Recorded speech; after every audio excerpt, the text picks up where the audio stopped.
ছাত্র গণ অভ্যুত্থানের মধ্য দিয়ে বাংলাদেশের মানুষের বুকের উপর থেকে জগদ্দল পাথর, ইতিহাসের বর্বরতম নৃশংসতম শাসক লেডি ফেরাউন খ্যাত শেখ হাসিনা উৎখাত। বেগম জিয়া আমাদেরকে বলেছেন অনেক সময় যে দেখেন হুজুর, আমরা ইসলাম প্রতিষ্ঠার রাজনীতি আমরা, এবং কাশিমপুর কেন্দ্রীয় হাই সিকিউরিটি কারাগারে যতজন বন্দী ছিলেন, বিশেষ করে ধর্মপ্রাণ যত বন্দী ছিলেন, জনাব আমানুল্লাহ আমান উপস্থিত রয়েছেন, ছাত্র দলের সাবেক কেন্দ্রীয় সভাপতি, মেধাবী ছাত্রনেতা শহীদুদ্দিন চৌধুরী অ্যানি, কেন্দ্রীয় সভাপতি জনাব হাবিবুন নবী খান সোহেল, কেন্দ্রীয় সভাপতি প্রাক্তন জনাব সুলতান সালাউদ্দিন টুকু, এবং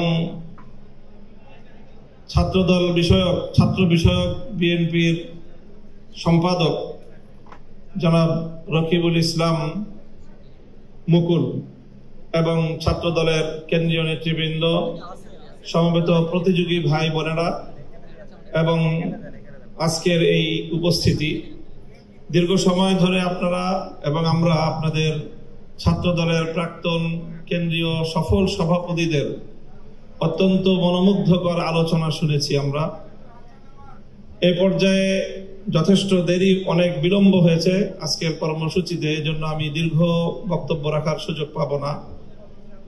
আমি সংক্ষিপ্তভাবে প্রথমেই অভিনন্দন জানাই, শুকরিয়া জানাই জাতীয়তাবাদী ছাত্র দলকে যে আজকের এরকম একটি সুন্দর অনুষ্ঠানে আমাকে তারা আমন্ত্রণ জানিয়ে সম্মানিত করেছেন। আল্লাহ পাক তাদেরকে এর উত্তম বিনিময় দান করুন। এরপরে আমি ছাত্র দলকে অভিনন্দন জানাই এবং তাদেরকে স্বাগত জানাই যে তারা এমন একটি সুন্দর উদ্যোগ নিয়েছে। বাংলাদেশের ছাত্র সমাজের মধ্যে কোরআনের শিক্ষার যে চর্চা, সেই চর্চাকে তারা উৎসাহিত করেছে। আমি আশা করব যে এই ধারাবাহিকতা ইনশাআল্লাহ সামনের দিনেও অব্যাহত থাকবে। আমি আজকের এই আয়োজনে ছাত্রদেরকে লক্ষ্য করে এবং বিশেষ করে ছাত্র দলের নেতাকর্মীদেরকে লক্ষ্য করে আপনাদেরকে অনুপ্রেরণা দেওয়ার মতো দু একটি কথাও আমি বলতে চাই।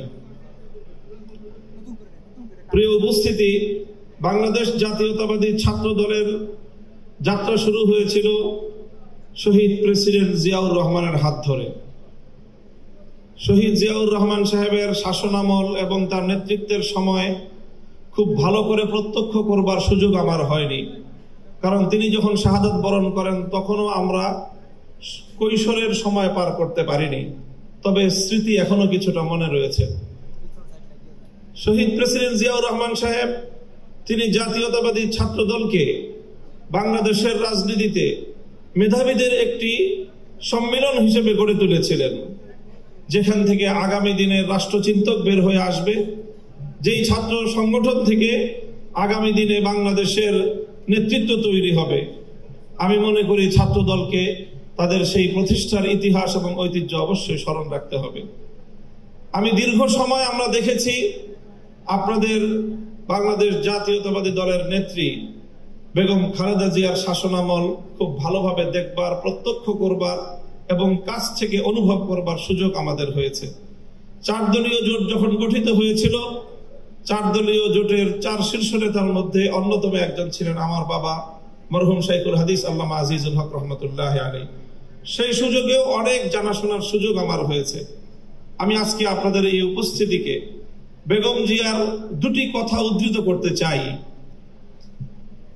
যখন 5ই আগস্ট ছাত্র গণ অভ্যুত্থানের মধ্য দিয়ে বাংলাদেশের মানুষের বুকের উপর থেকে জগদ্দল পাথর, ইতিহাসের বর্বরতম নৃশংসতম শাসক লেডি ফেরাউন খ্যাত শেখ হাসিনা উৎখাত হলো এবং বাংলাদেশ তার ফ্যাসিবাদ থেকে মুক্ত হলো, ঠিক 5ই আগস্টের একদিন পরে বেগম জিয়াকে হাসপাতালে দেখতে যাওয়ার সুযোগ আমার হলো এবং সেখানে ডক্টর জাহিদ সাহেবের বদান্যতায় দীর্ঘ সময় একান্ত সাক্ষাতে ওনার সঙ্গে কথা বলার সুযোগ হলো।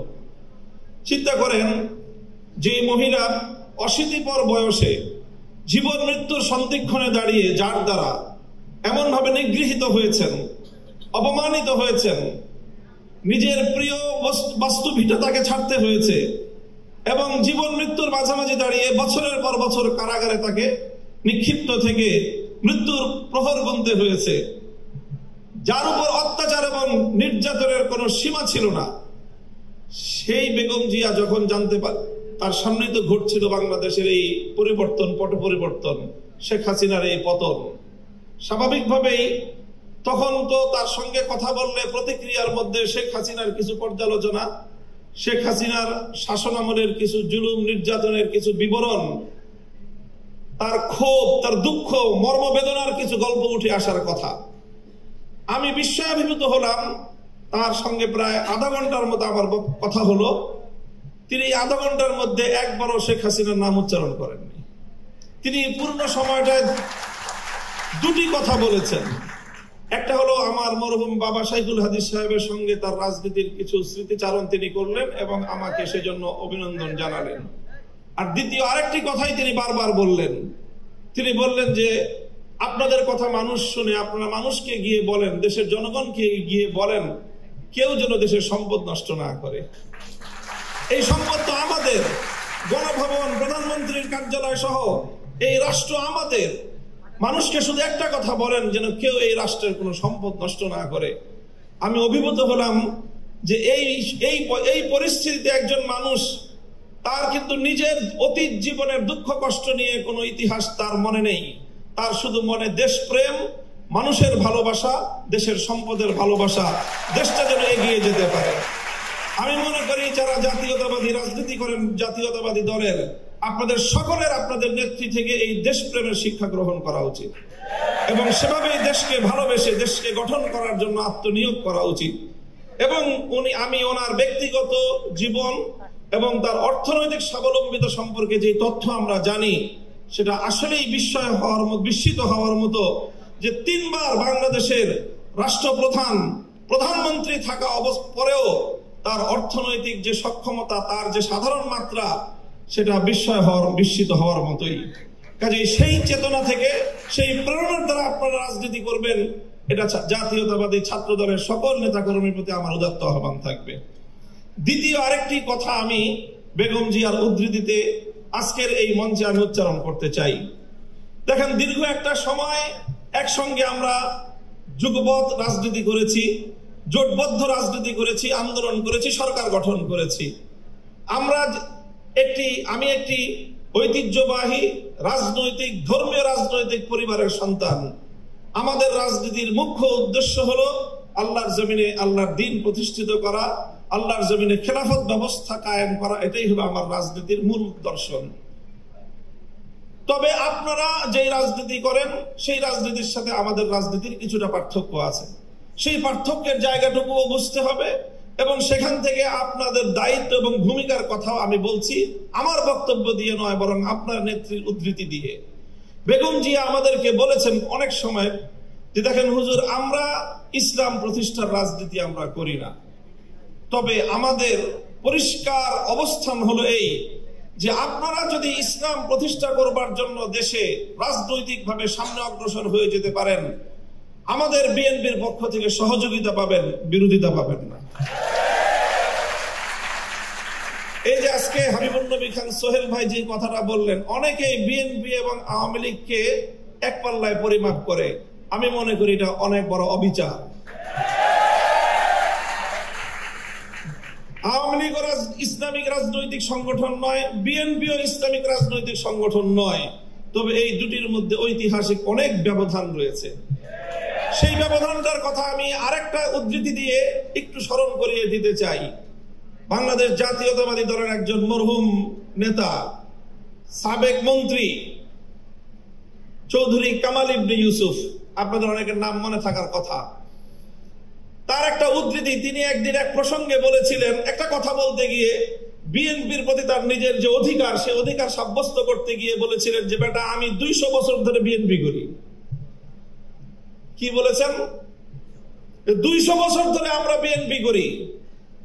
আপনাদের অনেকের মনে প্রশ্ন জাগতে পারে, বিএনপি তো প্রতিষ্ঠিতই হলো স্বাধীনতার বেশ পরে, শহীদ জিয়াউর রহমানের হাত ধরে। আর চৌধুরী কামাল ইবনে ইউসুফের বয়স কত? 60-70 বছর। তো বিএনপিও তো 50 বছর আগে জন্ম নেয় নাই। চৌধুরী কামাল ইবনে ইউসুফের বয়সও 50 বছর নয়, তো ওই বেটা কিভাবে 200 বছর ধরে বিএনপি করে? আপনাকে বিএনপির ঐতিহাসিক রাজনৈতিক ধারাটাকে আপনাদের অবশ্যই ধারণ করতে হবে। চৌধুরী কামাল ইবনে ইউসুফের এই বক্তব্যের মূল কথা ছিল এই, যদি আমরা আমাদের এই জনপদের অতীত রাজনীতির ইতিহাস পর্যালোচনা করি তাহলে সবসময় আমরা এদেশে দুটি ধারা লক্ষ্য করতে পাই। সেই অবিভক্ত ব্রিটিশ আমল থেকে যখন ঢাকা বিশ্ববিদ্যালয় প্রতিষ্ঠার ঘোষণা এসেছিল, যখন ঢাকাকে কেন্দ্র করে পূর্ববঙ্গের উত্থানের ঘোষণা এসেছিল, যখন মুসলিম জাতিসত্তা প্রতিষ্ঠার ঘোষণা এসেছিল, তখন এই বঙ্গ অঞ্চল থেকে কিছু মানুষ তারা ঢাকা বিশ্ববিদ্যালয় প্রতিষ্ঠার বিরোধিতা করেছিল। তারা ঢাকাকে কেন্দ্র করে পূর্ববঙ্গের উত্থানকে ঠেকিয়ে দিতে চেয়েছিল, যারা মুসলিম জাতিসত্তার বিরোধী ছিল। এই ঐতিহাসিক ধারা সেই ব্রিটিশ আমল থেকে চলে এসেছে, আর এই ধারায় এইভাবে দুটি ধারা প্রতিষ্ঠিত হয়েছে, সংঘাত চলেছে, লড়াই চলেছে। একটি ধারা ছিল পূর্ববঙ্গ কেন্দ্রিক এই বাংলাদেশী জাতীয়তাবাদ তথা মুসলিম জাতীয়তাবাদের, মুসলিম জাতিসত্তা গঠনের যে ঐতিহাসিক ধারা, এই ধারার যারা রাজনীতি করে জাতীয়তাবাদী দল বিএনপি সেই ধারারই প্রতিনিধিত্ব করে। কাজে বিএনপিকে যেমন এই কথাটা মনে রাখতে হবে, যারা বিএনপির সমালোচনা করে তাদেরকেও এই কথাটা মনে রাখতে হবে। বিএনপি এবং আওয়ামী লীগ কেউই ইসলামী রাজনীতি করে না, বরং তাদের রাজনৈতিক ভিন্ন দর্শন রয়েছে। ঠিক যেমনি ভাবে আবু জাহাল আর আবু তালেব কেউই কিন্তু ইসলামের পথের অনুসারী ছিলেন না, কিন্তু কেউ যদি আবু তালেব আর আবু জাহালকে এক পাল্লায় মাপে তার চেয়ে বড় জালিম আর কেউ হতে পারে না। আমি মনে করি ইসলামী রাজনীতির দৃষ্টিকোণ থেকে বিএনপি আবু তালেবের ভূমিকায় আর আওয়ামী লীগের আগাগোড়াই ভূমিকা হলো আবু জাহালের ভূমিকা। কাজেই এই জন্য বিএনপিকে কথা মনে রাখতে হবে, বিএনপির আগামী নেতৃত্বকে কথা মনে রাখতে হবে। প্রিয় দিনী ভাইরা, প্রিয় জাতীয়তাবাদী ছাত্র দলের আমার সংগ্রামী সাথী ও বন্ধুগণ, আমাদের এখানে অনেকেই আমার কথা স্মৃতিচারণ করেছেন। এখানে উপবিষ্ট অধিকাংশ অতিথিদের সাথে আমার ব্যক্তিগত ঘনিষ্ঠতা হলো থানার গারদে, জেলখানার অন্ধকার প্রকোষ্ঠে সেই সময়ের দিনগুলোতে যাদের সঙ্গে অন্তরঙ্গতা সৃষ্টি হয়েছে, সেই ভালোবাসা এবং সেই হৃদ্যতা একটু ভিন্নতা হয়, সেই হৃদ্যতার মধ্যে গভীরতা বেশি থাকে।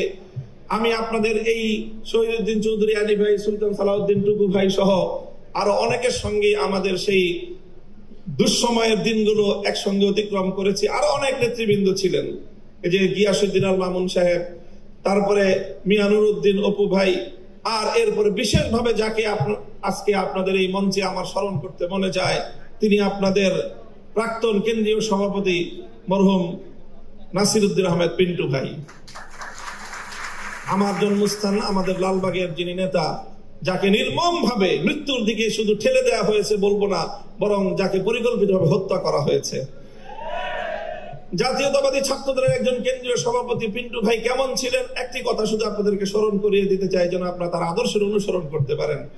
আমি একদিন গারদ থেকে 2013 সালের জেলখানার ইতিহাস বলছি। আমি 2013 সালে আমি যখন জেলে, পিন্টু ভাইও তখন জেলে, একই জেলে ছিলাম আমরা, কাশিমপুর হাই সিকিউরিটি কেন্দ্রীয় কারাগারে। আমিও গেলাম, একেবারে যখন জেলখানায় পৌঁছলাম থানার গারদ কোর্ট থেকে, তখন আসরের সময় প্রায় শেষ হয়ে যায়। আমি প্রতিমধ্যে আসরের নামাজ পড়তে সক্ষম হয়েছিলাম। পিন্টু ভাই আলাদা আরেক গাড়িতে গেলেন, কিন্তু তিনি আসরের নামাজ পড়তে পারেন নাই। আমি ওই কারাগারের অফিস কক্ষে ওনার জন্য অপেক্ষা করছিলাম যে উনি আসলে হয়তো একটু কথা বলবো। তিনি আসলেন। তিনি আসার পরে আমাকে দেখে সালাম দিলেন, শুধু দূর থেকে ইশারা করে বললেন যে মামুন ভাই একটু অপেক্ষা করেন ভাই, আমি নামাজ পড়ি নাই। তিনি দ্রুত কদমে এগিয়ে গেলেন এবং আসরের নামাজের ওয়াক্ত চলে যাচ্ছে, দ্রুত সময় মতো তিনি নামাজটা পড়ে তারপরে নামাজ সেরে তারপরে তিনি এসে আমার সাথে কথা বললেন। এবং কাশিমপুর কেন্দ্রীয় হাই সিকিউরিটি কারাগারে যতজন বন্দী ছিলেন, বিশেষ করে ধর্মপ্রাণ যত বন্দী ছিলেন, তাদের সকলের সেবা শুশ্রূষায় নাসিরউদ্দিন পিন্টু ভাই অসামান্য অবদান রেখেছেন। কাজেই এইগুলো ছাত্রদলের ইতিহাস, ছাত্রদলের কেন্দ্রীয় নেতাদের ইতিহাস। এই ইতিহাসগুলো আমি আপনাদেরকে স্মরণ করিয়ে দিয়ে আপনাদেরকে আমি বলবো যে আপনারা ইনশাআল্লাহ এই ঐতিহ্যকে আপনারা ধারণ করবেন। দেখেন, আমি আবারও বলছি, রাজনৈতিকভাবে আপনারা একটা আদর্শের রাজনীতি করেন, আমরা আরেকটা আদর্শের রাজনীতি করি। তবে বাংলাদেশের প্রেক্ষাপটে একটা কথা আমাদেরকে মনে রাখতে হবে, সেটা হলো বাংলাদেশের জাতীয়তাবাদী শক্তি এবং ইসলামী শক্তি পরস্পর সহযোগিতার মাধ্যমে বাংলাদেশের স্বাধীনতাকে রক্ষা করতে হবে। যদি জাতীয়তাবাদী শক্তি এবং ইসলামী শক্তির মধ্যে বিভেদ তৈরি হয়, বাংলাদেশ বিপন্ন হবে, বাংলাদেশ বিরোধী ফ্যাসিবাদী শক্তি আবার শক্তিশালী হবে। যারা বাংলাদেশ থেকে ইসলামকে মুছে ফেলতে চায়, তারাই বাংলাদেশের স্বাধীনতার শত্রু, তারাই বাংলাদেশের স্বাধীনতার দুশমন। এই স্বাধীনতার শত্রুরা, এই শেখ হাসিনার সবচেয়ে বড় নির্মম অত্যাচার হলো বাংলাদেশের আলেম সমাজকে জাতির কাছে হেয় প্রতিপন্ন করবার চেষ্টা করেছে। যতজন আলেমকে তারা ফাঁসি কাস্টে ঝুলিয়েছে, যতজন আলেমকে নির্মম অত্যাচার করেছে, প্রত্যেকজন আলেমের সঙ্গে এমন নির্দয় আচরণ করেছে এবং তাদের চরিত্র হননের এমন জঘন্য আচরণ করেছে। ফেরাউন কারণ নমরুদ যে আচরণ করেছিল, শেখ হাসিনা সেই আচরণ করেছে। আমি প্রমাণ দিয়ে দেখিয়ে দিতে পারবো, একজন নমরুদ, একজন ফেরাউন, একজন কারুন, আরেকজন মুনাফিক সর্দার আব্দুল্লাহ ইবনে উবাই, চারটাকে এক পাত্রে গোলালে একটা শেখ হাসিনা তৈরি হয়। এই জন্য শেখ হাসিনা এবং তার প্রেতাত্মাদেরকে বাংলাদেশের রাজনীতিতে আর কোনোদিন পুনর্বাসিত হতে দেওয়া যাবে না। যে কোনো মূল্যে সেটাকে রুখে দাঁড়াতে হবে আমাদেরকে। আগামীর বাংলাদেশ দেশপ্রেমিক বাংলাদেশী জনতার হাতে পরিচালিত হবে। বাংলাদেশ সামনের দিকে অগ্রসর হয়ে যাবে এবং আপনাদের জাতীয়তাবাদী দলের বর্তমান আপনাদের এই চেয়ারপারসন বেগম জিয়ার সুস্বাস্থ্য কামনা করি এবং ভারপ্রাপ্ত চেয়ারম্যান তারেক রহমানের নেতৃত্বে গোটা বাংলাদেশ জুড়ে নতুনভাবে ছাত্রদল আবার পুনর্গঠিত হবে, সুসংগঠিত হবে এবং মেধাবীদের দ্বারা দেশ গঠন করার যোগ্য নেতৃত্ব এখান থেকে গড়ে উঠবে, বেরিয়ে আসবে, সেই প্রত্যাশা ব্যক্ত করছি। এই জন্য বিশেষভাবে জনাব তারেক রহমান সাহেবকে আমি অভিনন্দন জানাই, ধন্যবাদ জানাই এবং আমি এই প্রত্যাশা ব্যক্ত করি যে আগামী দিনে দেশ গঠনে বিশেষ করে ধর্মীয় বিষয়ে আমাদের এক্সপার্টিস আছে।